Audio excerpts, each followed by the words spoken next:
Okay, so welcome. It's Professor Robinson, Professor Manzano, and we are jumping into the lecture for Module 2, which I know a lot of you have already worked on. So just two reminders, have yourself on mute just so that there's not feedback, but then at any point you need to, you can unmute yourself or chat in a question and we will be looking at that.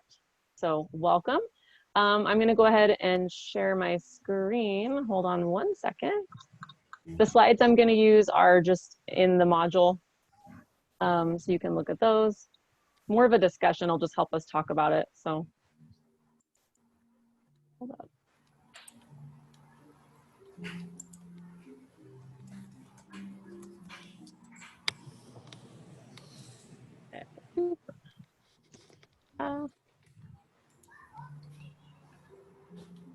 Can you guys see the slides? Like, drop a 1 in the chat box if you can see the slides.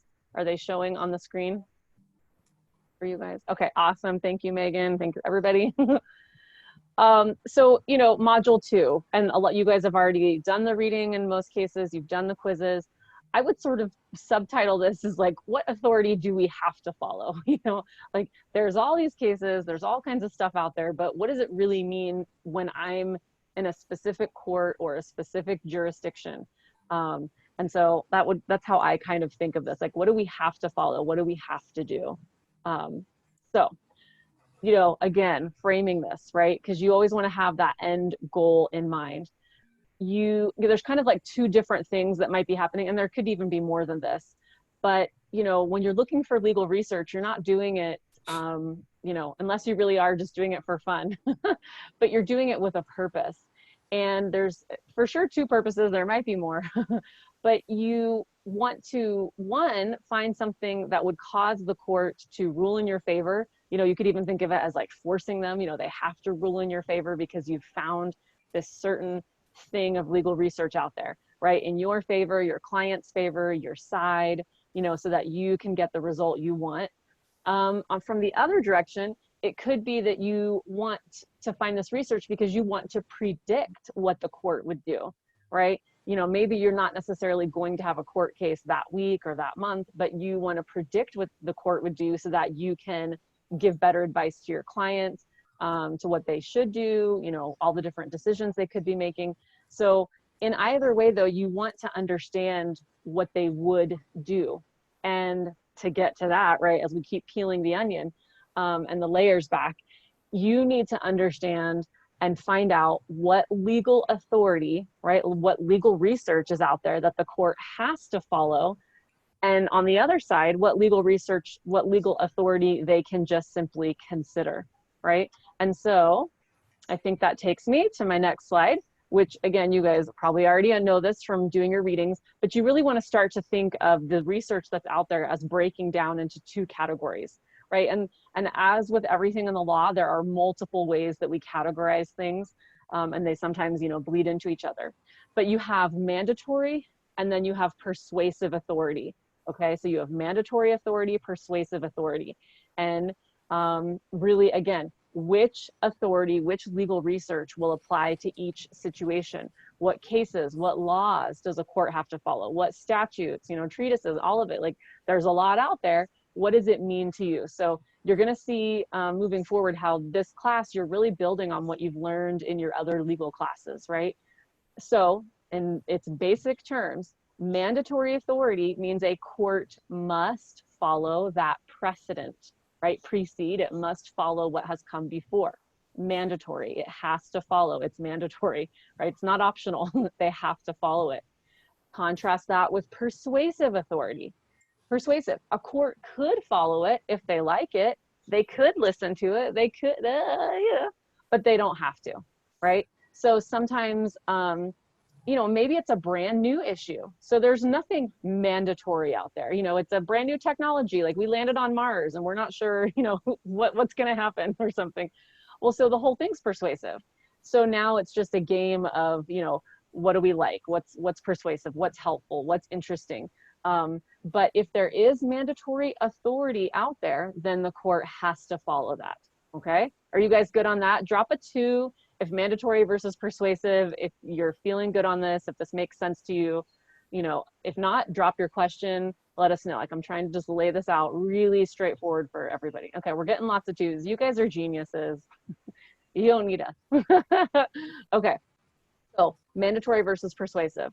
The next thing you have to consider, the next way you break it down is by primary versus secondary. This might be a little bit of a review from both last week and as well as your other classes. So primary authority, and this was really put very well in the text that you had to read, was authority that comes from a law-making entity. It is authority that establishes law, okay? Secondary authority is authority that explains the law, but in and of itself, it doesn't establish the law. It just explains it, okay? I feel a sneeze coming. Any rate, so primary, secondary. Primary authority can be mandatory or persuasive. Secondary authority, always persuasive.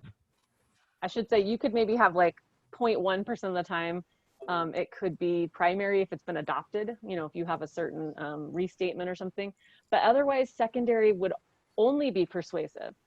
Primary authority though could go either way.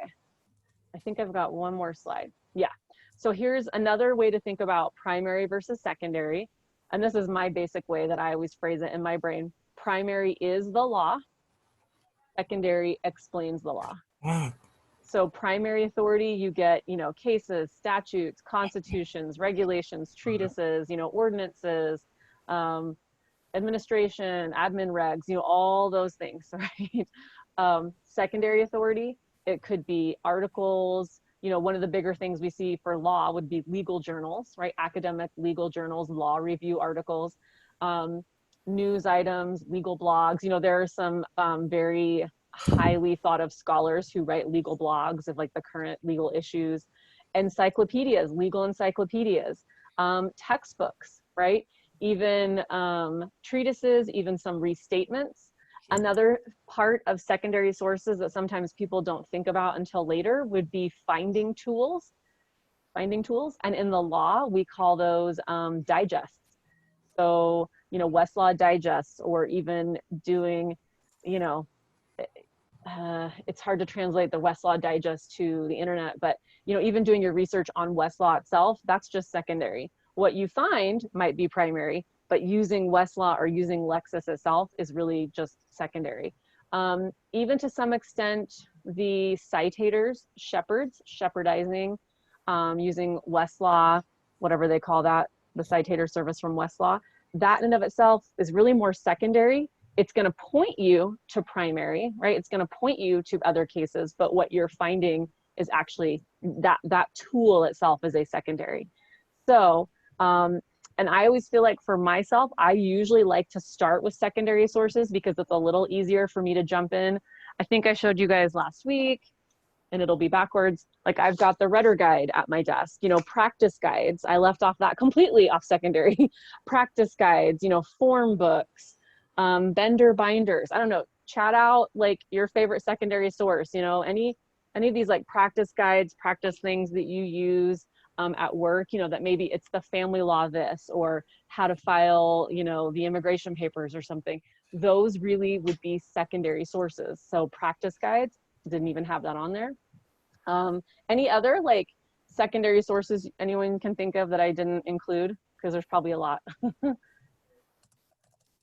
You know, legal, do you guys subscribe to any of those like legal newsletters? Oh, what was that?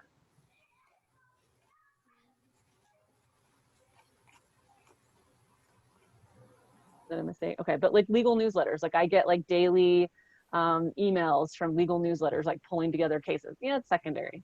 Okay. Questions on primary versus secondary. Do you guys feel pretty comfortable in that?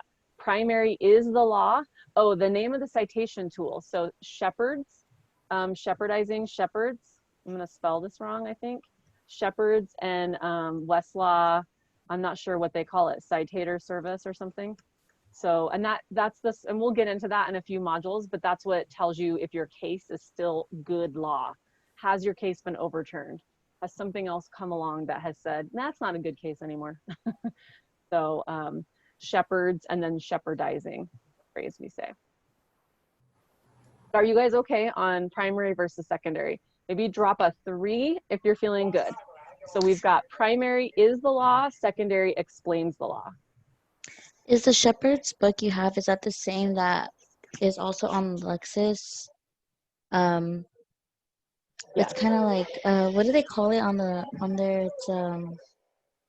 They just It's call like it Shepherd. it's Shepherd's, right? Oh, Yeah. okay, it's the same thing. Yeah, so Lexis bought Shepherd's some years ago. So when you use that on Lexis, it is Shepherd's and you're shepherdizing. Westlaw, because they didn't buy Shepherd's, but they have a similar service they offer that I cannot think of the name, but it's integrated on the online platform. Excellent. I see a ton of 3s. I don't know, any questions? Chat them in or ask them. So Keysight, thank you, Liz. Yeah, so Westlaw, Keysight, and that is their competitor. It does the same thing as Shepherd's. Oh, my microphone's distorted. Uh-oh. I don't know, anyone else? Let's see here.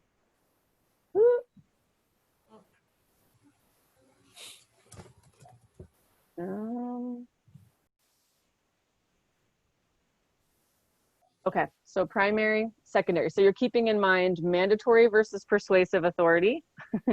You're also keeping in mind primary versus secondary. So we've got a lot of things, right? A lot of things. Some of you are really, if you're really new to this, the reading in this module is great. So keep going back through there, right? As you layer in this reading.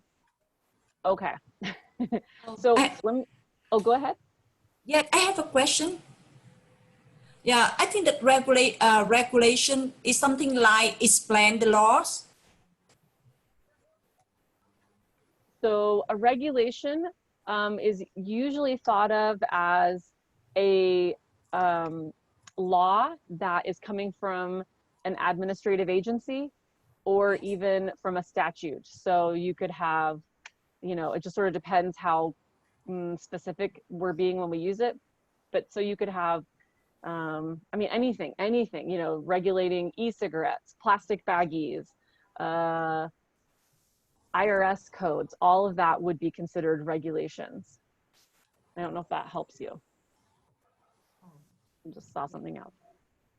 Yeah. So I'm not sure, do you just need help in understanding what a regulation is? Yeah, thank you, Professor. Oh, okay. So I just want to take you guys back because it's like, this is really great to understand primary, secondary, mandatory, persuasive.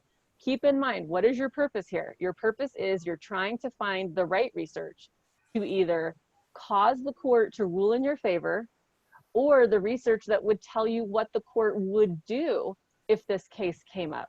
And also to tell you if it's totally brand new, right? If it's a new issue, if it's novel, if it's something new, and so then you're going to need different kinds of research. But so you always want to have that in your head. And and then coming back to this, mandatory, a court has to follow it. Persuasive, they can follow it. It's optional, right? If they like it. And then primary can be mandatory or persuasive. Secondary, really always persuasive. Okay, let's see here. Veronica says, so in other words, secondary doesn't exist without primary. Ooh, I love this, because if there isn't primary, then why do you need secondary? Yeah, I think that's great. You're right. Think about your textbook. You have a textbook that explains family law. That textbook is secondary. You couldn't take the textbook into the court and say, Your Honor, my textbook says that you have to rule in my client's favor or that their assets should be divided this way. But the textbook would explain to you the family law code, and you would then use that code, which is primary, to say, Your Honor, the family law code says that this is how the assets must be dissolved. This is how they must be disposed of. And this is how they must be split. So sometimes we think of secondary as a helper, as a helping tool, an explanatory tool. So I think you're right. If we don't have law, we certainly don't need any textbooks or magazine articles or law reviews to explain the law. But you couldn't necessarily tell a judge they had to follow a law review article. The judge would say, well, that's not the Constitution, So, but they're super helpful. I feel like that's why for me and probably a lot of legal practitioners, that's often what you start with is the secondary. You know, if some of you are out working in workers' comp or family law, like there are some amazing practice guides that will walk you through how to file cases, what documents to use. Wonderful. But yet you wouldn't walk in with that practice guide and try to tell the judge that they have to follow the practice guide. No, no, you're going to follow the statutes or cases that the practice guide points you to. Primary, secondary. So great. Sounds like that helped out. Perfect question. Is the Other primary, is the primary, I mean, the secondary and persuasive, are they more to support the regulation that you're trying to persuade the court to rule in your favor? Is that what it's mostly used for? Is to just support whatever you're trying to explain? I don't know if support, it depends how you're using it. I feel like it supports me. It's going to help me understand what I'm reading. You know, like I almost wonder, let me do something fun again. Hold on. What can I look at that I don't have to do that? Okay.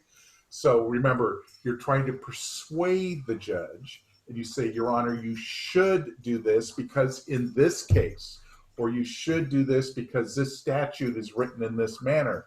Why do I know to use those? Because I looked them up in the secondary authority.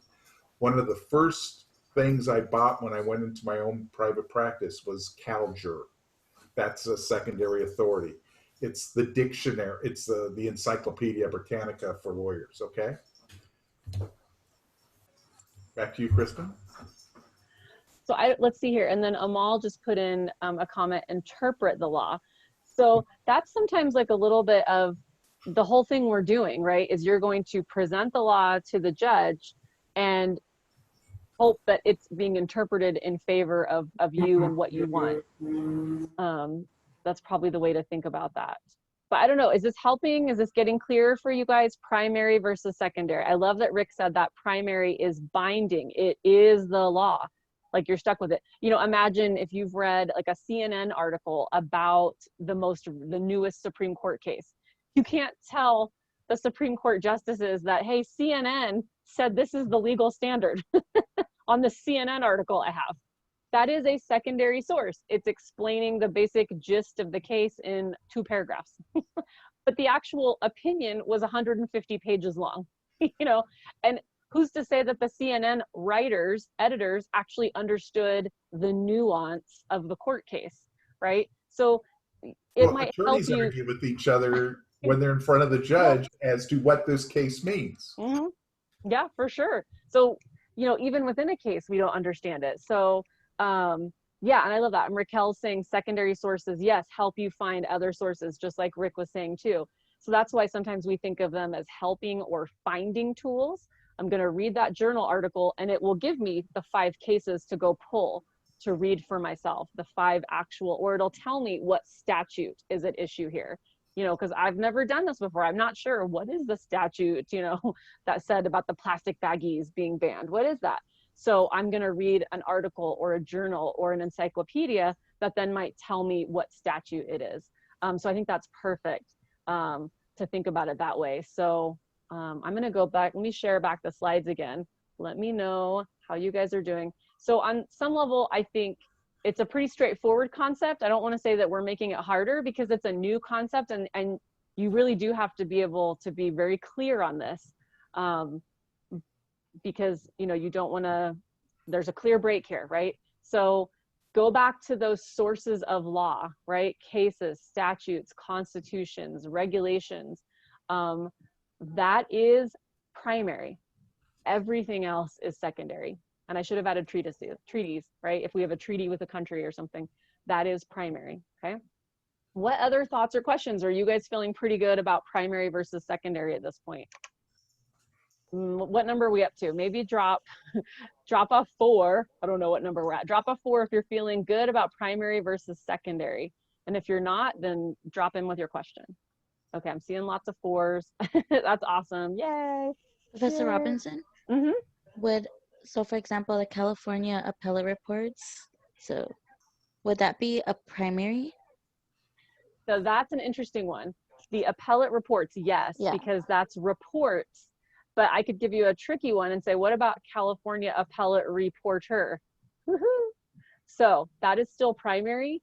But remember, because it's published by Westlaw, they have those big head notes that are written by the Yeah, they do. Westlaw editors. So Mhm. those head notes are secondary. Oh Yeah, my gosh. I Yeah, so see them. you can even have a blend, right? Where the like those head notes where they give you their kind of Yeah. what they took Mhm. away, written That's why by I the was editors. confused because I saw the head notes and I was like, wait, that's secondary. Yep. But I was like, Perfect. okay. Dude, you have just unlocked like super genius level because you have realized that you have primary and in the Westlaw reporter, which we love it because it gives us that secondary information on top. But you could not tell a judge, hey, judge, head note 4 says that the standard was XYZ, because the judge will be like, well, I didn't write head note 4. Some Yahoo Westlaw editor wrote head note 4, and I don't think they know what they were doing. So that is perfect. You are so brilliant to bring that up because what have they done? They've blended, right, to some extent, primary and secondary. But we love it, right? I mean, Yeah, I that's think why I was kind of research, confused. I was like, let me ask because I saw kind of both in there. yeah, So, I love that you did that. That's so great. And you could think of it the other direction too, like when you're reading the legal encyclopedia, like Rick said, that is secondary, but then it has tons of cases in it, right? And those cases are primary.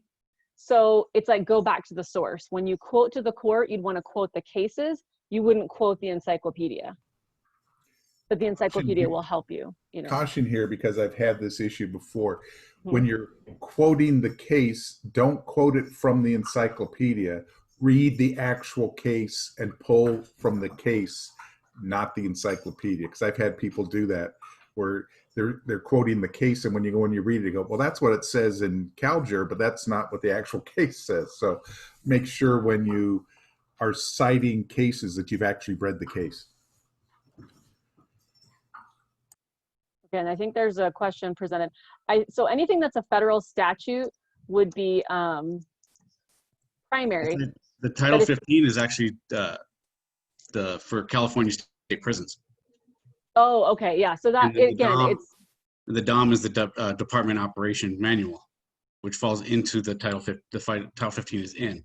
yeah. So what So would that be considered if it's the operations manual, basically how to run the prisons and how to get that, you know, the policies and stuff like that. So would that be a primary or would that be a secondary? So Title 15 itself, because it's a state statute, would be primary. And then that actually might be like something that we're gonna, like Rick and I'd have to look into because it is a policy manual. So if in Title 15 it says the California Department of Prisons or whatever will establish, right, their own policies and regulations to carry out all these things as evidenced by the Department of Operations manual, then that would be primary. In the context of law enforcement, Mm-hmm. My question would be, what are we doing? Okay. I don't mean that in a sarcastic way. I mean, No. what are we doing here? Are we looking at an officer's actions? And if their actions are in violation of the policy manual, be it for the Department of Corrections or the Orange Police Department, that would be, in my opinion, a primary authority, because when the judge is making the decision, you know, was your action reasonable or not? That's one of the things they will look at, and it's not quite as clear as if there's a penal code section or Title 15 says XYZ. That will take again, we're looking at hierarchy. That will definitely take precedent over the policy manual. So if the policy manual is found to be in conflict with the statute takes precedent. Because what you have is and this is where when we're talking about regulations are basically where the legislature has delegated some of their legislative authority in a very limited scope to the agency to create rules. Okay. So the policy manual is basically would be the same as when, you know, you file your taxes. Why do you have to use this particular form to file your income tax every year. It's not because the Internal Revenue Code says you have to use this form. It's because the IRS has created a regulation that says in order to give us the information that the IRS code says you have to give us, you have to use this form. And we all know what happens if you don't use the form. Everything goes to, you know, they don't pay attention to anything. So as I said, you're getting into a nuanced area. Okay. Because the legislative authority, which would be a primary authority, has been delegated to the executive branch, the department, through the Department of Corrections, to create certain regulations. As long as they followed all the procedures, that's probably going to be, and notice again, I said probably going to be upheld. Okay. It's not the final say, though. The legislature can change it. The courts can interpret the manual. Right. So what I'd want, that's why, again, I would go to CalJur or something like that to say, what does CalJur say about this particular topic? And when I'm reading that, it's going to cite me to the Department of Justice regulations. It's going to cite me to Title 15. And then it's going to about the case where the federal court or the state court, appellate court level, has made a written opinion using that section. And that's my primary authority. Because remember, if something happens in trial court, because you see that in the paper all the time, where they talk about, you know, something happened in a trial court, that has no precedent value. That's only between the parties. Okay. It has to be a written opinion at the appellate court level, and then in the right place. For example, Kevin said he was sitting in Vegas right now. Does the Las Vegas case apply or the LA case applies? Well, it matters. Where did he have the accident? Which side of the border was he on? Because if he's on the California side of the border when he has his, you're not going to have a car accident, right, Kevin? When he has his accident, we're going to follow California law. Nevada law doesn't matter. Okay. But if you go another 20 feet, you cross that little line in the pavement, California law doesn't matter. Okay. Nevada law. All right. The only reason I bring that up is because of with the inmates and everything else that, you know, being from there is a lot of the times they would say that the Title 15 was unconstitutional, and they would try to, the lawyers would always say, well, you know, well, then we can't go with that. We got to go with what the Constitution of the state and what the government says. Title 15 is nothing. So it almost feels like the Title 15 is there, but it's almost like it's not even useful. Well, Kristen's talking to, when she look at her hierarchy, and think about what you just said. You said we're talking about Title 15, and then you use the term Constitution. Right. Yeah. Okay. Okay. All right. Think of it. What do you call this? Vertically. Yeah, I've got a graphic coming up. Let me go. That's what I'm saying. Listen to what she has to say, and then think about what you just said. But that's a really good point, because you're right. It's not, you know, and I think it was Kevin Franklin said it's like playing cards, because yeah, it's like you might have put down the jack, and it's like, okay, the jack's the high card. But then if someone's like, well, bam, here's the Constitution, it's like, oh, you know, it's re-scrambled the deck like that, you know, so it's not static, right? It can change. So let me go to, okay, so here, right, we're right onto this point of, you know, what else? So knowing just something's primary versus secondary, which I think you guys have a good handle on, you know, understanding what is law and just what is like helper or commentary or, you know, I don't know, so, you know, analysis, that won't completely answer the question for you, okay? As some of you are starting to already know, right? You have to then understand the structure of the court system, jurisdiction, and where your case is and how it plays in, because that will then tell you which laws the court would apply and in which order, really. So this is known as hierarchy of law or hierarchy of laws. And I remember, I'm like, man, this is a very complicated topic, and you can go down very deep rabbit holes. So we're kind of giving you a nice top line that will make some sense. So I pulled a couple of graphics. One was from, that's coming up like Harvard Law Library, and one was from somewhere else, but I didn't reference them, but whatever. Okay, so first questions to ask yourself: what court system are you in? Like, are you, you know, you have a current case that you filed a lawsuit or you're defending a lawsuit, you've been sued, or like you're advising a client who is within a certain court jurisdiction. And so you're really kind of thinking back to that civil litigation information. So what jurisdiction, what court system are you in? And of course, we have two main avenues. We have 51 court systems in this country, right? Because each state is its own court system. And then you have the federal court system, the United States system. So you need to understand like which state are you in, or are you in the federal system? And then once you know what system you're in, but what level are you at? Are you at trial court? Are you at appellate court? Or are you at Supreme Court? And understanding that will then help you understand the next part. So probably the easiest way to think of it is mandatory precedent, meaning precedent that the court must follow flows down, right? Flows top down.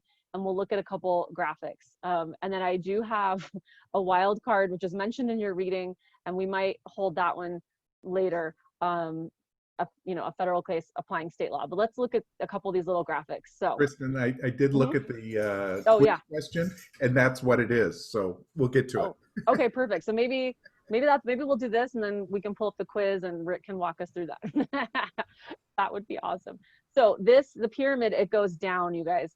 So at the top of the pyramid is the Constitution. That's going to trump everything else, right? So this is why when you follow those big famous cases, it all comes down to constitutional law, and just like Kevin was saying, well, Title 15, but then someone said it's violating the Constitution. The Constitution is like, the United States Constitution is really the highest law of the land. And so it will dictate. So if someone's violating like a First Amendment principle, right? The First Amendment is going to win over a plastic baggie rule. You know what I mean? A state rule banning plastic baggies. If someone argues and successfully argues, hey, not being able to have plastic baggies at the grocery store for free is violating my First Amendment, something or other, that would overwhelm the state statute for plastic baggies, if you will. That the next level are statutes and treaties. So statutes, federal statutes, treaties, and this doesn't have the state system on it. And then below that are regulations, and then below that is case law. So let me look at the next one, because I think this also kind of puts it out. And again, this is very simplified. That's what I would tell you. So US Constitution, treaties and statutes, state constitutions, state law, state statutes, city and county ordinances. Keep in mind, in the Constitution of the United States is the Supremacy Clause that directly says, right, the federal Constitution, the federal laws, where there is a direct, similarity, direct conflict, they're on the same matter, federal law is supreme, okay? So that's why you see it ordered as federal first and then coming down into state. So if it's just a matter of a state issue, you wouldn't ever bump up to the federal. But if you think something is going on that's involving federal law, right, then that would naturally overwhelm. Same with like city and county ordinances. The estate law would come before that, would be hierarchy, would be over, would win that. Let me go. And then I've got this up here. This is like just from the basic court system, but I know some of you are in different places with your classes. So keep in mind, right, this is your breakdown of the courts. So trial court, US District Court, appellate court, Circuit Court of Appeals, United States Supreme Court. And then you would also want to understand what each court is called in that state. So in California, trial court is Superior Court, California Courts of Appeal, California Supreme. It's one of those like Law and Order jurisdictions where they call trial court something else that I can't remember, but so different states will have a slightly different name sometimes. So just make sure you understand, are you in trial court? I mean, you would know that. Are you in courts of appeal or whatever? In New York, the trial court is called the Supreme Court. There you go. Yeah. That's the one from Law and Order. The only reason I know that's because I am a Law and Order fan, and I love the original series, and so I remember it from that because they always said in the Supreme. I had to look it up. Love it. Perfect. Because you'd be like, we're the Supreme Court. And then it's like a jury. Where's there a jury here? That's because they call it something different. Yeah. Perfect example. And I know Rick is like, he knows all about law. I've watched Law and Order, but not as much. And then what do I have here? Here's the map of the California court systems. So you already know each county is a superior court region. Okay, so that's what, you know, we kind of went over this, I think, I don't know, last week or in your earlier classes. But then the appellate gets important because you can see the colorways. So maybe I should draw on this for you guys. Right, so you can see the 4th appellate district, kind of the baby yellow here. So if you have a case in trial court in Superior Court of Riverside, right, anything from the 4th appellate district is mandatory to the trial court in the county of Riverside because that court is above them. Okay, here's the bonus round question. Somebody in Lake County, does Lake County have to follow the 4th appellate district? It's only persuasive. Perfect, genius. I don't even know who said that. It's persuasive. Ah, Lake follow the County first. does not have to follow the 4th appellate district.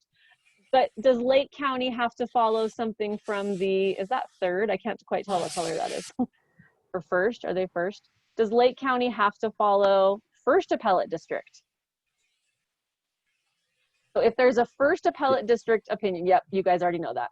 So that's why understanding the colors on here is really important.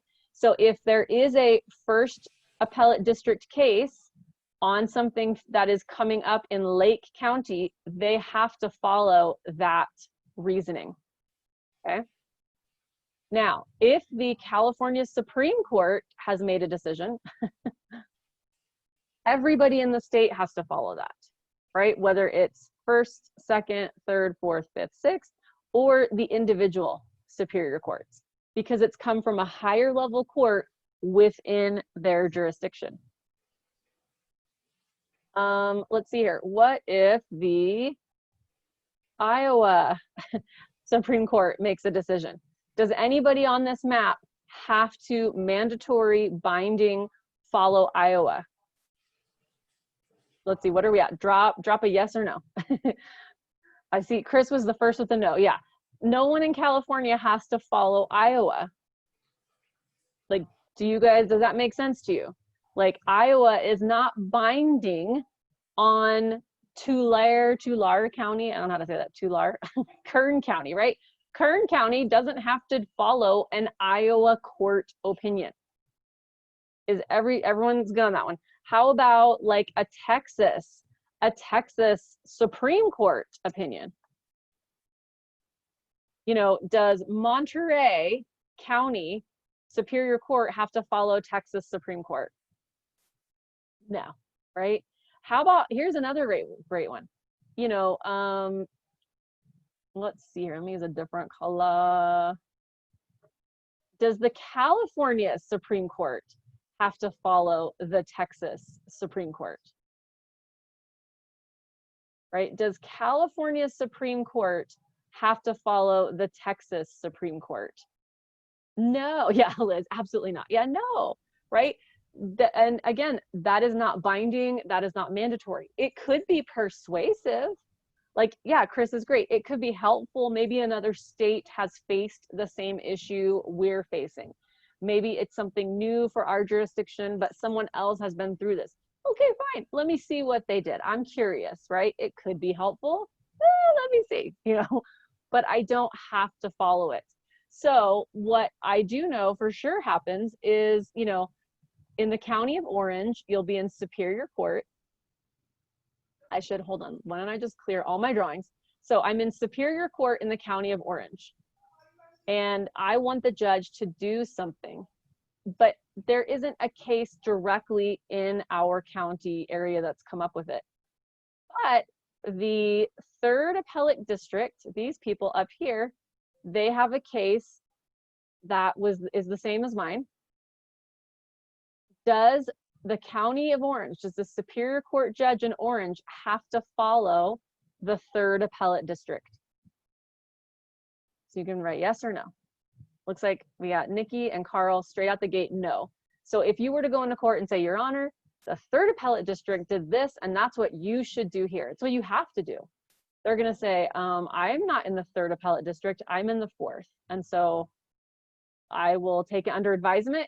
It might be persuasive, it might be interesting, but I don't have to do what they have done. So another kind of facet to your research is really being able to read that case and understand where it came from, right? Because you're like, holy cow, I found the perfect case. Ah. But if it's from one of these other appellate districts, it might not be as, it's very persuasive, but they don't have to follow. Now, if you're in your, let me clear again. If you're in Orange County and the California Supreme Court has had a case directly on point, does Orange County have to follow it? Does the judge, yep, Chris, first with the chat, speedy fingers, yes, they have to follow it. So good to go. I think you guys, are you feeling good about the state map, at least with cases, right? I don't know what I should tell you guys to drop. Drop a 6 if you're feeling good with the cases, and if not, drop a question. Let us know what you're thinking. Okay, lots of 6s. The 6s are flying. Okay, excellent. Okay, let me go. Okay, so let me go to the next one. So this is that old familiar map of the US court system that you guys all know and love. Okay, anyone has any questions? Oh, Liz, go ahead, sorry. You can unmute yourself or chat it in.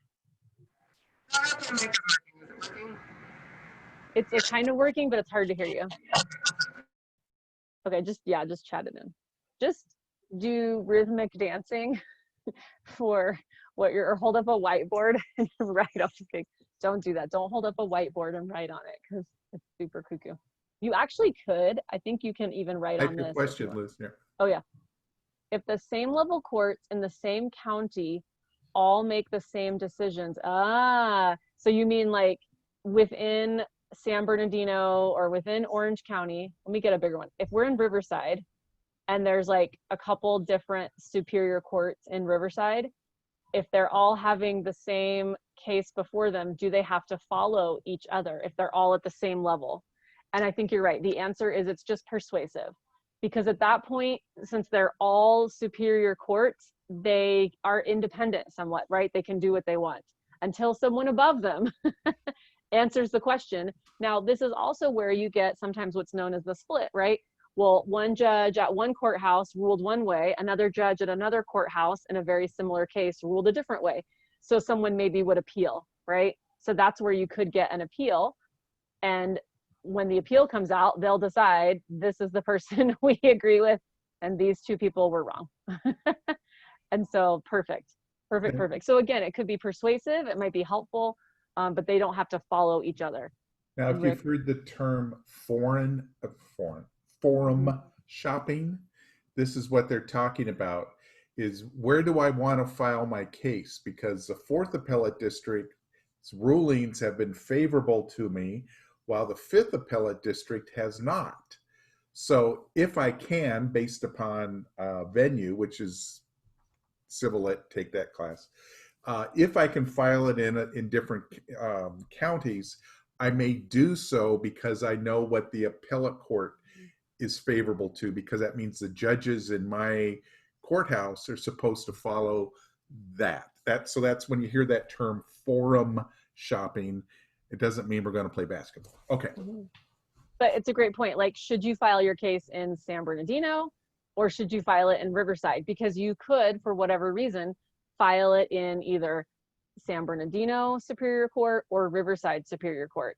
So you may do research to find out, well, what's the prevailing, oh great, and Veronica says this comes up all the time in workers' compensation. So you're right, it's something where it could go either place.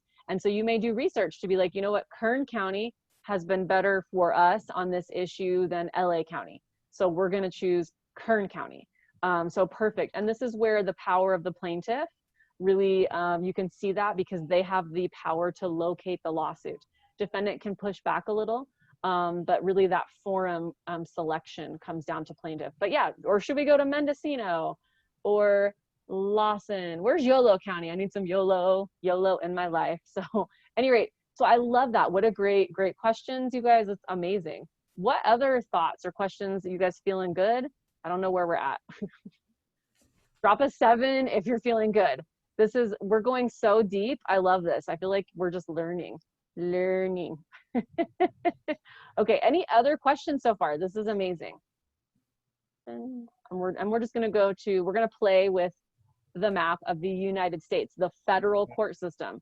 So I know some of you I got are, one question. Pay attention I got a to question. this map because our quiz question relies somewhat on this map. So as Kristen explains this one, sort of keep in mind that hierarchy question that we're going to try to get to for Carl a little bit later.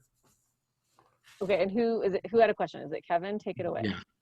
Well, how come they're able, like, when it comes to like cases, able to shop to a different appellate district? If it happened in like San Bernardino County, but you have it in Kern County, why are they able to do that? If It's a question of venue. So have you taken civil lit yet? I think you had it with me. Yeah. But Remember, So- venue, depending on the type of case, if it's a personal injury case, right. venue is two different places. One where the accident happened, and the other would be where the defendant lives. Right. Or just a minute. It's been such a Yeah. long time since I filed a case. Let's use a contract case because I remember venue for contracts better. Venue in a contract is where the contract was entered into, where the contract was to be performed, or the county where the defendant lives. Okay, so that could be three different places, or it might all be the same place. Okay. So if I have, in the workman's comp example that was given to us, who's our employer? Is it a small mom and pop that's only in the city of Santa Ana? Well, then we're probably stuck in the courthouse here in Santa Ana. But if it's, let's say it's The FedEx, okay, where in the state of California is FedEx doing business? Everywhere. Okay. Okay. So you can see why her attorney at times probably forum, God, I can't say it. I want to say forum shops. No, I just remember that because with my case, I lived in San Bernardino County, worked in LA County, then near the end of it, I moved to Orange County, and when they filed the hearing, they filed the state, my employer filed it in Riverside County, but my lawyer's like, no, I don't live in Riverside, near to you, so we're having it in Orange County. Mm-hmm. And they So filed one the of petition. That's a venue question, which Mhm. as I said, I'm not 100% sure. I'd have to look it up. So But yeah. it's a little bit of both because the jurisdiction is really about the overall court system. So you know that you are in the California court system. So at any rate, oh no. Okay. Okay, very, very quickly. Jurisdiction I know is statewide. Venue is the way I remember teaching jurisdiction and venue for state cases was jurisdiction is the state of California. Venue is which county do I actually file the lawsuit in? Mhm.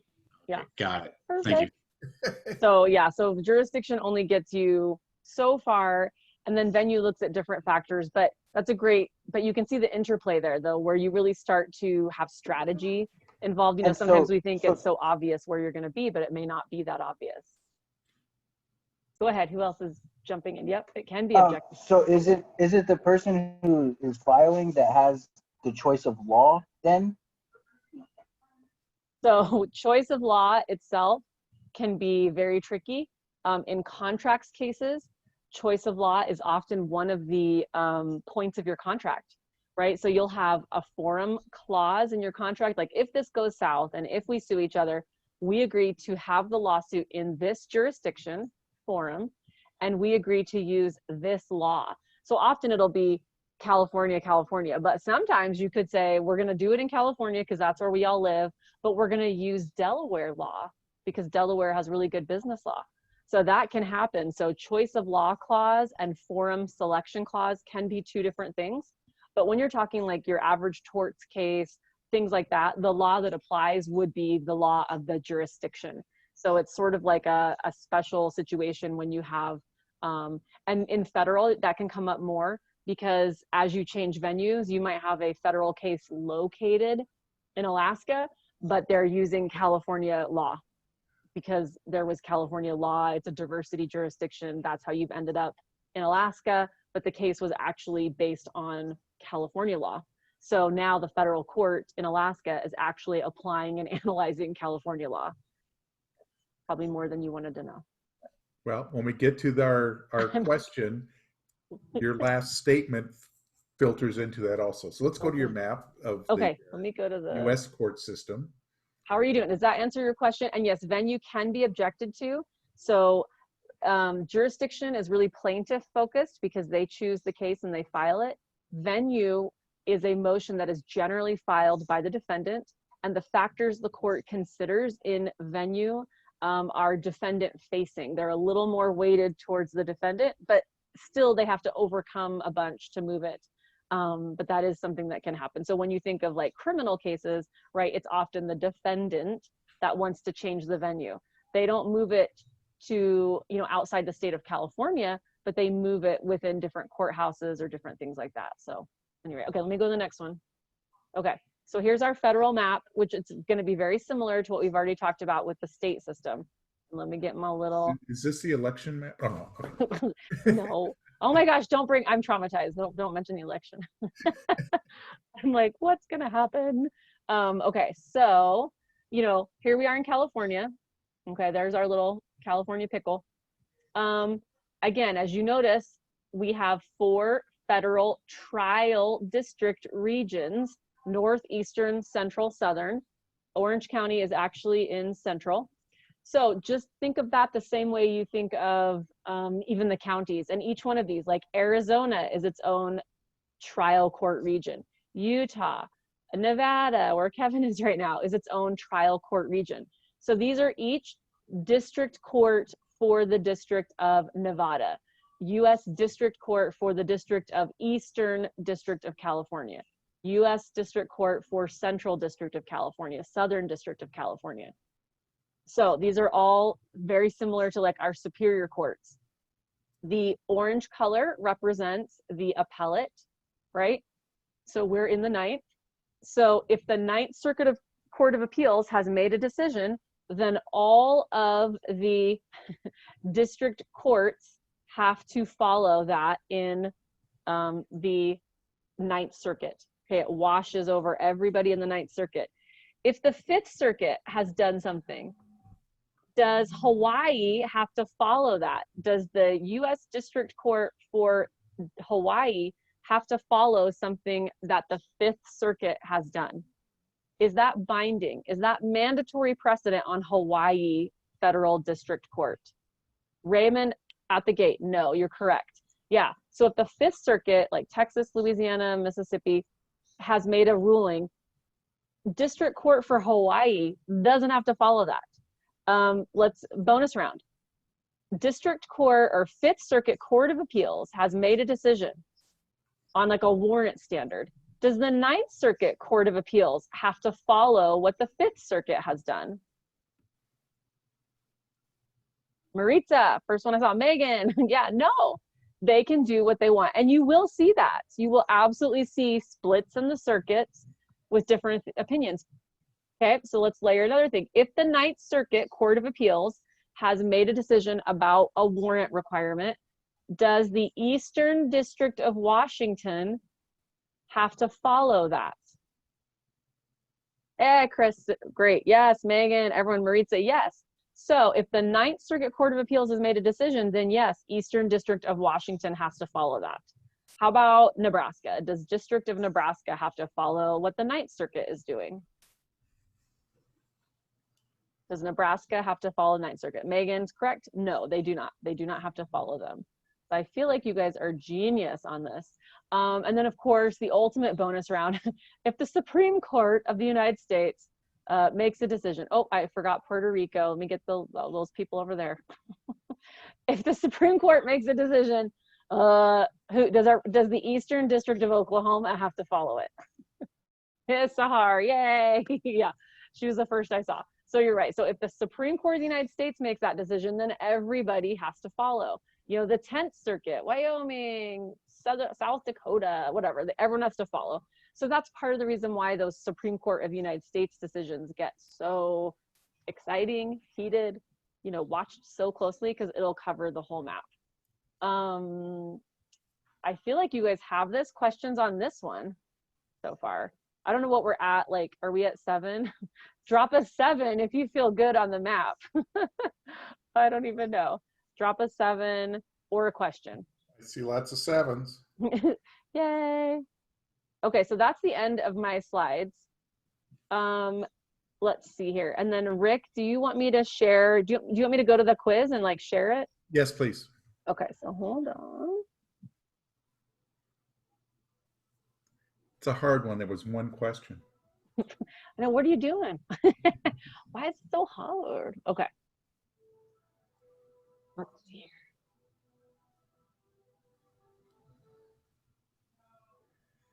Okay, the question was based on the reading selection. Okay, I've got it up here for you.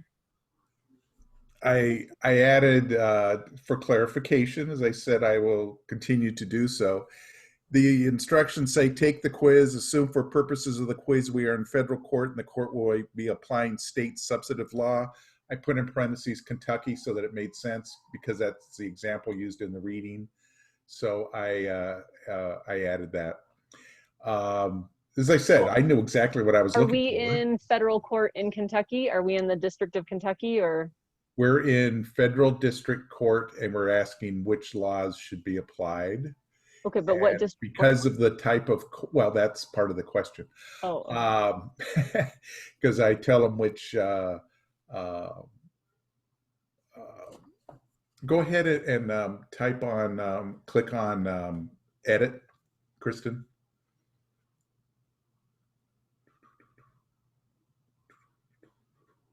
Hold on, I'm in preview. Let me get out of preview. Yeah. Because edit tells us the right answers. Yeah, just hit edit. Oh, okay. And then click the box that says Question. Show question details at the top above the question. There we go. Okay. What we're looking at is what is the hierarchy? Because all of these cases could apply. Of course, the U.S. Constitution is the highest authority. So I put that as number 1. Number 2, I put Minnesota versus Olson because it's a U.S. Supreme Court case. So if Minnesota versus Olson applies, I mean, it's relevant. We're making that assumption here. Then it would take precedent over everybody else because it's a U.S. Supreme Court case. And the reason Katz is number 3 is because of the date. When you're interpreting cases and they're handling the same set of facts, the more recent case takes precedent over the older case. So that's why it's important when you're in the news and they're talking about the makeup of the court and they're saying, well, what's going to happen in Roe versus Wade? You go, well, just a minute. Roe versus Wade came first. Wouldn't that be the case that always has precedent? Not if the Supreme Court says, you know what? We don't think we were right in Roe versus Wade. We're going to change our mind. And they can do that. And I'm going to jump in with a great question that came in on the chat box from Leanne. She said, how do you know it's a Supreme Court case? This is genius, Leanne. This really goes back to the citations. So some of this you guys will learn as we go to later modules. In here, but we will give you this in detail later. Yeah. Yeah, but the fact that it says U.S., now we know the secret code, but that actually means it's a United States Supreme Court case. So that's a little bit, we just knew that. So I guess we just cheated. We just knew that, but it's not secret. We just know it from understanding the citations. So if you saw something that said, like you do down here, Southwest, that'll tell you that that's from a district court case. So you can actually just look up the citations on Google or in just about anything, and they'll tell you what each code means. Like the little, it's like a decoder ring. U.S. means it's a Supreme Court. Selection does have the breaks that code down for you. But that was a great question, and yeah. But we'll get to that later modules. But just know it's not super secret. It's just a code, right? You just have to understand how to read the little number string. But perfect, great question. So we were going on Katz and Blades are based, I mean, Minnesota and Katz were based on the date of the opinion. And yes, well, how do I know the date of the opinion? Because when we get to the, that's what I'm saying. What's difficult about teaching this class is what do you teach first, okay? We talk about cases in a later module and how to read them and how to look at the what we call the citation. But in the citation, I'll just break it down for you real quick. Katz versus United States. Katz is the person who filed the appeal. The United States is the respondent who's responding to the appeal. 389 US tells me that when I go to these books behind me, if they happen to be the US reporter, I would pull out volume, 389. And I turn to page 347 and I can read the case. The decision was published in 1967. So you see, that's why Minnesota came before Katz in the hierarchy, or higher than Katz in the hierarchy. When we get to Blades, the assumption that we had in the in our question was that we'll be using state law. The U.S. Constitution and Supreme Court cases may or may not be relevant depending on the facts of the case. But in this case,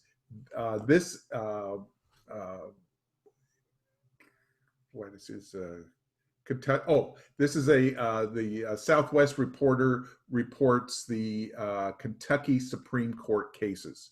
So that came next.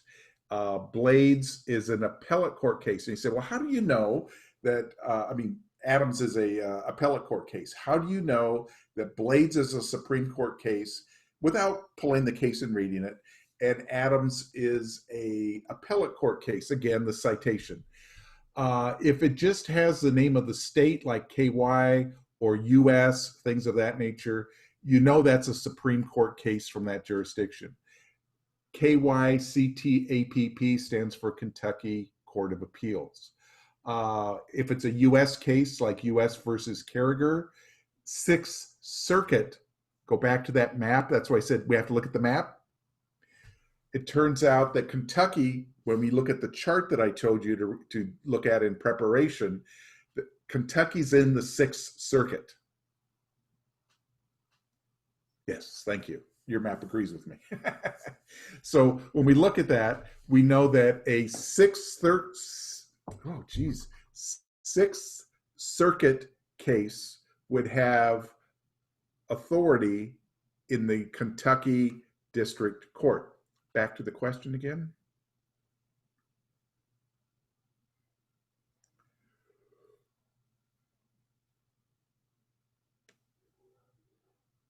It's okay.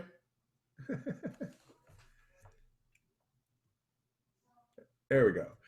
So we know that the Kentucky's in the Sixth Circuit, and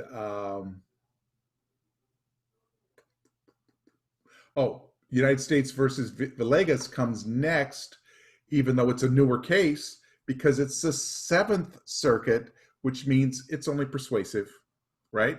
Because we're not in the Seventh Circuit. And lastly, here's our secondary authority. This is an encyclopedia. I'm not going to use it to convince the judge, but it's where I'm going to look for things. We already talked about that. So Carl, putting the little Kentucky in parentheses, now does it all make sense to you? So V has asked a good question. She said, I think the Sixth Circuit should be higher because it's higher than the state court. However, because this is essentially, applying, I think, state law, the state Supreme Court would come before the federal system. And that comes down to a phrase that I sometimes use, co-equal sovereigns. You have the federal government and state government. And unless there's a conflict, if it's about state law, then state law and state courts should be supreme. If it's about a federal law, then federal courts and federal things should be supreme. So if this is essentially a state court case, you would put a state Supreme Court case over and as well as a state court of appeals over a circuit court case. Now, And that's a real fine point. if we slightly change the assumption and took out that we're applying state law, then your statement would be correct. I feel like these are honestly like bar exam questions that trip up people on the bar exam. It Because actually is if from you- our example Is it? question. Frick. Bad. Because yeah, it's like if you get that first level wrong, you're literally going to get maybe the first two, and then everything after it's going to be messed up. You know, you'll probably get the practice guide as the last one, no matter what. Yeah. You're like, I Well- got that one. That's down there. And this is how I plan to use the quizzes, you know, where you do the reading, you do your best shot at it, then we'll go through the lecture and explain everything. And then as long as you hit your first attempt at the quiz before the due date, you're on time. And you can keep retaking it until you get it. And if you get it, even though you get the answers right, but you don't know why your answers are right, please ask us. And let you know, I'm assuming if I look and I say, oh, everybody got 100%, that everybody understands it, unless someone tells me, but I'm still confused. So On the Blades, how did you know that Blades is a Supreme Court case? The Blades case. Beg your pardon? On Blades versus Commonwealth. How do you know that that's the Supreme Court case? Because it just says KY. Or read the case. So it's a little fine point of citation, which we haven't gotten to yet. So the citation is the number and letter string after the Blades versus Commonwealth. You know, after the two parties, the citation is this number and letter string that tells you how to find it. It's like a social security number or a UPC, a barcode for each individual case. And it's a universal string, and it goes volume, book series, and page number. Okay, that's the universal string of those numbers. So volume 339, book series, Southwest 3rd edition, page 450. But then what comes next, this little Kentucky, like we know that's Kentucky, but there are rules of guiding abbreviations in the law. So the fact that it only says Kentucky immediately tells you that's a Supreme Court case from Kentucky. And it's just simply, once you've done it a few times, you'll have that in your brain. But literally in the citation guides, you know, Rick and I don't set the abbreviations. It's set like by the courts, by the citation books. They asked me, so they said, what's the best way to confuse everybody? And then if you look at the other citation, right, you can see because it's got Kentucky Court of Appeal. So you know that that's an appeals court. But the fact that it just has KY, so even in California, you'll see it as just California, right? So when you have a court case, you'll either see California, second, and that means it's from the Supreme Court book from the second series, or you'll see, the same thing, California appellate reports. So it just goes to knowing, and I know you guys wouldn't know that yet, but eventually you'll be able to see that and you'll go, aha, US, that's a United States Supreme Court case. Aha, CA, that's a California Supreme Court case.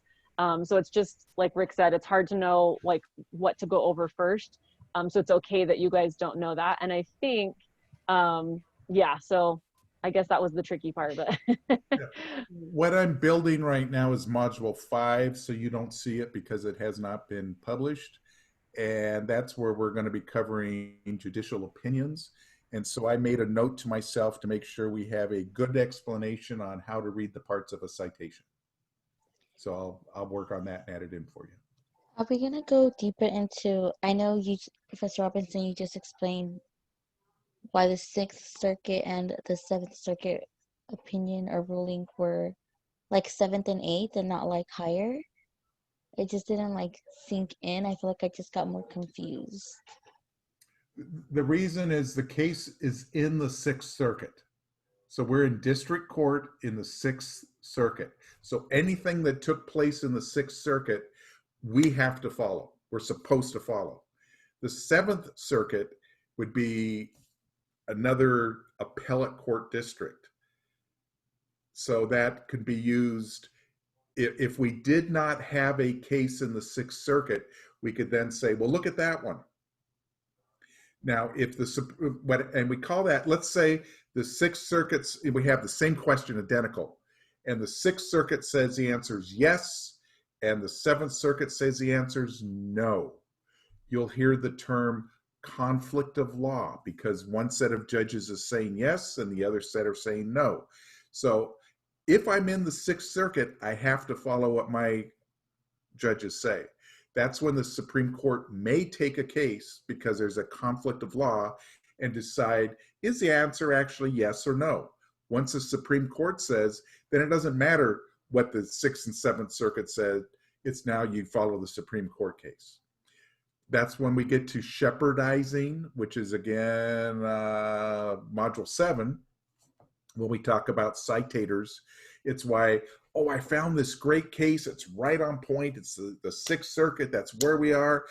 Let's make sure that it hasn't been overturned either by a later case, because remember when we looked at hierarchy, the later case, the date of the appeal was better than we had to follow over the older case, or has the Supreme Court decided it differently? So that's why it all hopefully will fold together by the end of the semester. I just pulled up back the map because, you know, maybe visually it's easier to see it. So this little situation is all about Kentucky. Let me just clear this. There we go. So this little thing is Kentucky, right? Kentucky is in the Sixth Circuit Court of Appeals for federal, right? You guys can see that. So, and I know you all know the answer to this. Does Kentucky have to follow the Seventh Circuit? No, that's like, no. You know, it's like, does someone in the Ninth Circuit have to follow the Fifth Circuit? No. Yeah, we can do what we want. So same here. Just because you're our neighboring circuit, we don't have to follow you. You know, it might be interesting to know what you're doing, but we don't have to follow you. And Raymond, because the case was a state-focused case, that's why the state court would be over the federal court. It's a really fine point. So if it was first filed in like Kentucky state court system, then you're going to go through the state court sources and then you'll bump up to federal. If it was filed in the federal district for like Eastern District of Kentucky, then you would focus on those federals, and then you would layer in the state at some point. It's a really fine point. But so yeah, I know it's like, I'd say don't get too stressed. Here's my other thought, and some of you might appreciate this. I feel like if I had even had 1 second of this presentation before law school, this would have been amazing. Like, this is so deep in the weeds to some extent, deeper than you guys need to go for the most part. But some of you who do have that in your path, and Kevin's like, yeah, I mean, this is, you'll be so much better off, because basically, you know, we're just telling you that yes, at some point you have to really kind of look closely at what's happening. But that's pretty much it, you know. So some people, so I guess if you're still feeling stressed, don't let that completely sidetrack you, you know, because it's entirely possible it doesn't make sense still. To give my question a little context, if you had the full textbook in front of you, because remember I just gave you selections, it's about a 2-page fact pattern that they're using, that I used at the end of this, that I condensed down to make the question. And it turned out, you know, that prior to this in the book, you would have read about diversity jurisdiction and all these other things that are way too deep for what we're doing in this class. But when we talk about diversity jurisdiction, it's where you're saying all the plaintiffs come from one state, all the defendants are from another, none of them are in the same state, and we want to have a state case tried in federal court. That's called diversity. That's what the fact pattern was for this one. So, and when you have that, you follow state substantive law, what are the rights of the parties, and you follow federal procedural law because you're in federal court. So that's where, but the idea is that if you can understand this, you'll also understand if we go to California and we start talking about, okay, is it the Fourth Circuit or the Ninth Circuit, and which California appellate court? It doesn't matter. It's all the same concept on hierarchy. Constitution, Supreme Court, your district, district court, other district courts, if there's nothing from your district, and everything else is persuasive. But what do you tell the judge? Your Honor, I believe you should do this. Remember, you never say you have to, because they won't. And I'll just go back to, yes, Chris, you need to memorize all the states and the capitals. I'm just kidding. No, you don't need to memorize everything. That would be hilarious. You can use the maps. But let's go back to our favorite county, just so that we can all just have that moment of like, we're going to clarify it. Let's do a more simple, something that more likely might happen to you in real life. You have a case in Yolo County, because I feel like we're all living YOLO right now, right? So you have a case in Yolo County, Superior Court. The only other time that a similar case has happened was in Orange County, Superior Court. Does Yolo County have to follow Orange County Superior Court? They're both trial courts at the same level. Does Yolo have to follow Orange? Chris, out the gate again? No. Carl, perfect. Maritza, Erica, no. They can do what they want. They're independent courts to some extent. Now, Yolo County Superior Court, we have the case. Let me clear this. So I'm back in Yolo because I love Yolo. Now, the 4th Appellate District, because that case from Orange, boop, boop, boop, went to the 4th Appellate. So there's a ruling from the 4th Appellate District, but there is not a ruling from the 3rd. So does Yolo have to follow the 4th? Does Yolo District Superior Court have to follow? Carl, correct. Nope, they don't have to follow it, right? Now, it's still independent. Now, if, what is this, the 3rd? If the 3rd Appellate District has made a decision, does Yolo have to follow that? Yes, it's mandatory. It's binding, right? They have to follow it. Yes. Okay, perfect. And then if the California Supreme, for some reason, right, has made a decision, does Yolo have to follow that? I think Sahar, yes. Everyone right. Carl, everyone's coming in. Yes. So there are some sticky widgets. I don't want to say that this can never get tricky, but if you're getting stressed, just focus on that, the more basic principle that's more likely to come up, you know, in real life, as opposed to, you know, the really sticky widget, which is a real thing, but of some of like the twists and turns that you could be presented in law school and things like that. And when you have a really sticky widget, that's where, you know, the attorneys are going to be getting involved, and they might really be reaching out and doing some research. And what do we think here? I mean, you know, so are there times where that can happen in real life? Absolutely. You know, but I don't want you guys to feel like you don't understand this concept, because, you know, you guys all have it, you got it. You know what I mean? So it's just understanding which court system, you know, controls, which doesn't, and which system you're in. So super cool. Like, even though we're crazy. So I don't know, I feel like it's more, are there questions? Because I think, do we want to go back to that quiz, Rick? Should I go back to it? No, I think it is. Okay. Does anybody have a question on the quiz?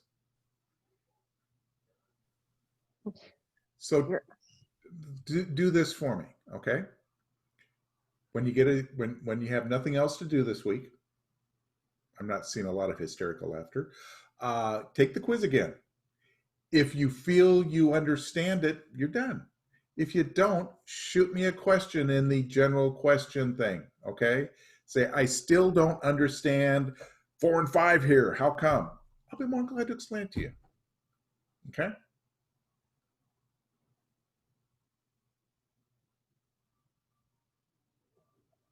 I'm your grandma. Forgot I wasn't on mute. Is the deadline for that quiz tonight? Should we give them like a few more days? No. The deadline was 6 o'clock tonight. Doesn't matter. Oh, okay. They take it the first time before they come to class. It's on time. Then they can take it as many times as they want. Okay. And Selena, you get in week 15. They can go back and say, you know, I didn't do. Listen to this carefully, because this is something you can hold the judge to here. If in week 16 you go back and you go, you know, that quiz number 3, I think is what Carl called it, I didn't do very well. I want to go take it now. You can, as long as you do it before I do the final grades. You can go back and retake any of the quizzes. Get 100% on them. Okay? I'm doing my 100% dance. I can't wait for this to be in the recording. Okay, good, Heather. Good. I don't know. Yeah. What questions do you guys have? We've done primary, secondary, we've done mandatory, persuasive, and we've done, you know, really how those two concepts layer into what they have to follow, the hierarchy, what they have to follow and in what order.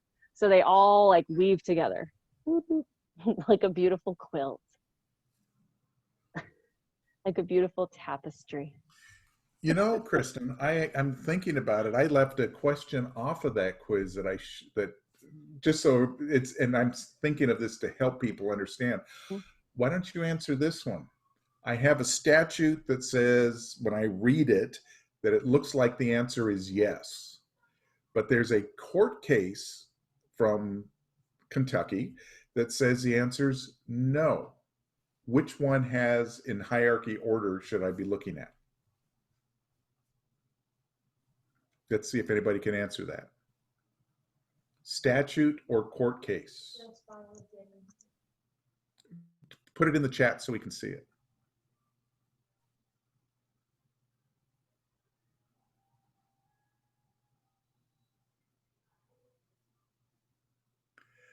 Okay, so that was actually a good question because the answer is the court case. Because remember, we're talking about the Kentucky courts have interpreted what the statute means. And so when I read it, I thought the statute said yes, but the court said no, the intent of the legislature was no. So that's why we need to understand hierarchy, even though I found, this is what happens when I have clients, contact me and they go, hey, I found the answer, it's right here. And I go, yeah, but they never like that answer, right?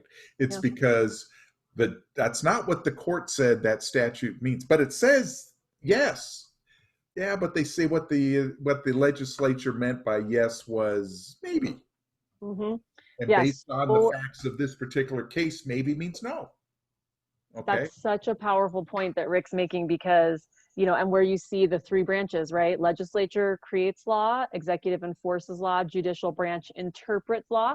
A lot of you speak second languages. Interpret, to literally say what something means. And so when the court comes down and says, well, this is what this law means, or it doesn't fit in this framework, you can run it up to the Supreme Court and, appeal it, see if you get a different answer. But if the Supreme Court, if the end of that string says this law isn't appropriate or this is what it means, the only recourse is then for the legislature to pass another law, create a new law to do something different or try again, right? Because they can't directly, this is a little bit of that tension, right? That some people have with Supreme Court and just the branches of government and the check and balance, that you can't necessarily overturn a Supreme Court opinion. What you can do is maybe try a different case, but legislature might have to create a different law, right? Try again, do a different law, a different way. Because a lot of times the nuance of the case is what the court says is the intent of the legislature was. And the legislature sits and goes, oh, that's not what we want to do. So they do a new statute. So then the question, so now we have a different statute. Does the appellate case based on the old statute overturn the new statute? So that one will, I know, I just saw Leanne roll her eyes, but you're right. That's exactly what, no. I mean, you're sitting there going, oh yeah, you can see the problem is that, yeah, it's okay. It was a good roll. Because she said, no, I said I was feeling dumb. I was like, I was looking up because I didn't know. No, but see, that's what I'm saying is it's like you can't just look at something and say, I have the answer. You have to keep looking. And the hardest part for me when I'm doing research in a real case is when do I stop? Because you can just go on and on and on. And so you need to get a good picture. And the higher the authority in that hierarchy that you have, the more likelihood you're going to have the answer that you're going to end up with. You sound like an attorney. You won't say yes or no. That's because generally there is no yes or no, because is everything 100% the same? Do we know that the court's going to follow exactly what, they're going to try to distinguish it and things of that nature? Yeah. But it's fun. Okay. Any other questions? Super fun, you guys. The most fun anyone's ever had on a Zoom.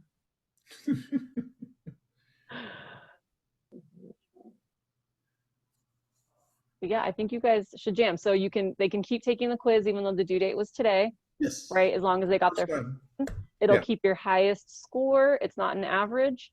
So I know, I feel like we're having like great like synergy. I love this. I'm learning stuff. This is like taking me back, learning some stuff. So, okay. And then how about constitution and court case, professors? So again, I think what you might be asking, you know, we have something that was written in like 1789. My question is which court? Oh yeah, which court? But you know, the court will just interpret that, and then we kind of live with it, you know, until there's a new court case that offers a new interpretation. You know, we have had a lot of things like flip flop over time, right, to some extent, and that's just sort of, you know, that's why you hear people call it like a living document, you know, because the interpretations can change. What the Supreme Court sees in the Constitution, what they see the Constitution requiring can change. You know, look at segregation. Plessy versus Ferguson, separate but equal. Brown versus Board of Education, cannot be segregated. You know, I mean, so we have all these things, right, that have done that over time, and you can see the things changing, but that happens. So however the court interprets the statute or the Constitution is pretty much the say-so for the most part in that court specifically. Yeah, if it's the Supreme Court of the United States, yes. And if it's like the California Supreme Court and we're in California, then yes. And only with a couple exceptions could you maybe try to like take a California issue and take it into the federal court system and maybe get the United States Supreme Court to like weigh in on your California issue. But you'd have to somehow prove that whatever California is doing now violates your United States Constitution. And then you'd have to hope that each court would agree with you. I know that's a really deep point. So don't worry about it if it's within each system. Like California Supreme Court is the highest statement of law in California. United States Supreme Court is the highest statement of law in the United States. But if the United States says something, it's going to cover everybody too. Okay, so regardless of the law, it's how the courts interpret it. Okay. Yeah, I think. Okay. And that's why people get so caught up in like who's going to be on the Supreme Court and what are the judges going to do, because that is such a big thing. So that is, I think, you've boiled it down to the essential there.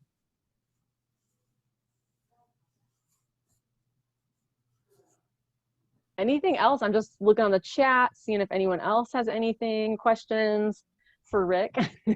So as far as the hierarchy, so the court's opinion is always higher than I guess other things. I guess back to the quiz. I guess also confused as to why the state court and the Court of Appeals comes before a federal circuit. Because in our fact pattern, we're in federal court following state law. So we're interpreting state law. The state court cases would have priority over any federal court cases, except for the United States Supreme Court or a U.S. District Court case for that district. And it depends on what they're interpreting. If they say the statute is unconstitutional, then the statute's no longer enforceable. And whose constitution are we talking about? State constitution? State courts are going to say that. Federal constitution, that's when your U.S. Supreme Court would make a decision. So as Kristen was saying, a state court case usually does not go to the U.S. Supreme Court unless the basis of the appeal is the United States Constitution. Okay, got it. I don't know why it took me so long. No, it, to understand, to no. grasp it. you want to know how many weeks in law school we spent? I know. I'm Drop serious. Drop a 8 in the chat box if you're glad Elizabeth asked these questions. Drop a 8 in that chat box. Show some love for Elizabeth. Yeah, I guarantee other people, everyone's had the same question. So drop 8s in the Yeah. chat box if you're Yeah, glad I guess she it asked makes the sense. question. You wouldn't apply federal in a state case. I mean, in a sense, like if it's a I need one more. Yeah. Please, one more 8. Yeah, me 8. Because- And you got Leanne. I Because don't know if you remember I were raising said, your hand or when you Leanne was ask giving a you hand clap. question, there's 10 other people. I only got 9. Oh, there we go. There's my 10. And I think Leanne was giving you a hand clap. I'm going to give you the Oh, Nicole okay. Kidman hand clap. That's just, I threw that statistic out. I'd heard that it's 10 people. Look, we got 10 immediately. It said, yeah. I'm glad you asked the question because I didn't want to because no. I think I told you last week, there's only one dumb question, and that's if you don't ask it, because now you go away not knowing the answer. And we want to make sure you know the answer. So, Truth. Rick Manzano, drop in truth bombs.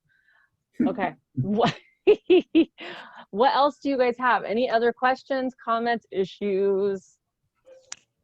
Sorry, I keep talking. Go ahead. For the assignment, Yes, so Professor. these. Oh, Let's go to Elizabeth, then we'll do Amal. okay. For the assignment, so it's saying, an example or case that both state and federal law applies. Is that? I think I understand it more. So, example. I'm sorry, what are you which assignment are you looking at? The discussion? I guess the discussion it's due, I think, the 2nd. That's So, tomorrow. Okay, I got it. It's been a couple of weeks since I wrote it. I'm on module 5. Okay. I mean, that's what I'm preparing right now. Okay. Oh, all I'm asking you to do, and this is where I want you to go out and share. I only do that a couple times in this class because after this, we're going to start using our fact pattern. What I'm asking you to do is to go find an article, do a little research on the concept of a federal or state court case. So in other words, just find a news report where they're applying federal law, or find a video where they're applying state law. And then what I want you to do is post the link to either the article or the video, and then give me a brief, 3-4 sentence summary of what the video or the article you read is about and why it applies to source of law. This is a case that's applying the workman's compensation issues in the state of California. The court has to decide X, Y, and Z. And so this is an example of state law being applied in a case.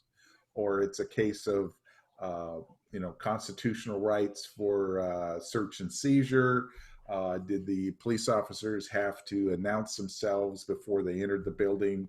The court's looking at that, or something of that nature.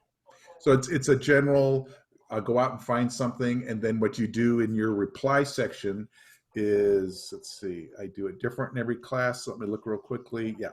What I want you to do is look at 5 of the cases or videos real quick and reply to them and say what you thought about the one that they found. And I use this a lot in my business law class, and I get fantastic discussions based on this, because you're basically, you guys are teaching this part of the class for the rest of the week, because you're pulling an example. So what you're doing is you're pulling examples of state laws or federal laws or constitution or whatever. Just Googling, use the, you don't have to use Google, but it's a term, go out and Google it and see what you come up with. If you have a particular topic that you like you're interested in a certain something maybe that's current in the news right now, use those terms in your search and you'll probably come up with something on that topic. Any questions? And I know Amal had a question too. Yes, actually, it was the same question you just answered it. So good. Well, great.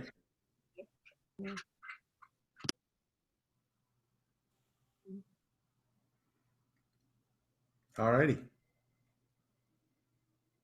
I'm just putting some chats up there for people. I don't know, Veronica was asking federal and state law, you know, Americans with Disability Act, bankruptcy, immigration, those are federal. Affordable Care Act, Obamacare, federal law. First Amendment, Second Amendment, right, federal law. California Penal Code, California law. Workers' compensation, California law. I don't know, the baggie rule at the grocery store, California law, state law. So you can, some of that you just didn't, maybe you hadn't thought about it like that. But, yeah. Any other questions or comments? You guys gonna have a good week?